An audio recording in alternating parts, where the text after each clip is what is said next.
غلط بات پر جو واہ کریں گے وہی لوگ تجھے تباہ کریں گے۔ قابلیت اتنی بڑھاؤ کہ تمہیں ہرانے کے لیے کوششیں نہیں سازشیں کرنی پڑیں۔ جو برداشت کرنے کا فن جانتا ہو وہ شخص زندگی کی کوئی جنگ ہار نہیں سکتا۔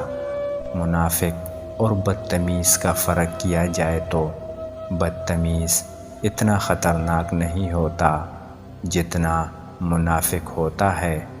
گفتگو کے لیے انسان منہ اپنا کھولتا ہے مگر تربیت اس کے بڑوں کی بولتی ہے۔ اخلاق ایک دکان ہے، زبان اس کا تالا۔ تالا کھلتا ہے تو پتہ چلتا ہے کہ دکان سونے کی ہے یا کوئلے کی۔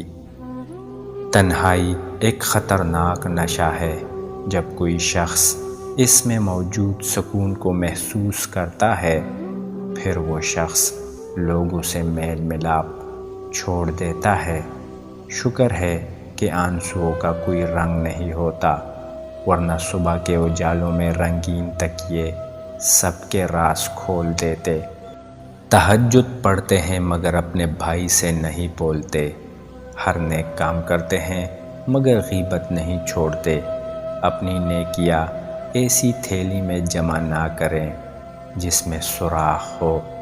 ہم لوگ نیک بننا نہیں، صرف نیک دکھنا اور نیک کہلانا چاہتے ہیں، اور یہ منافقت کا سب سے اعلیٰ درجہ ہے۔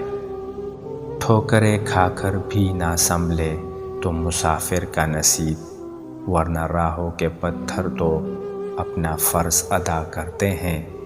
آنسو آنکھ سے نکل کر گال پر بہہ جائیں تو مطلب آپ کو تکلیف ہوئی ہے، لیکن آنسو آنکھ سے ہوتے ہوئے حلق میں اٹک جائیں تو یقیناً کہیں اندر سے کچھ ٹوٹا ہے۔ خاموشی ایک بہترین عادت ہے، خاص کر تب جب آپ جاہلوں میں گھرے ہوئے ہوں۔ اگر آپ کے اندر وہ آواز موجود ہے جو پکار پکار کر آپ کو بتاتی ہے کہ یہ چیز حلال اور یہ حرام ہے، تو اللہ کا شکر ادا کریں کہ آپ کا دل ابھی زندہ ہے۔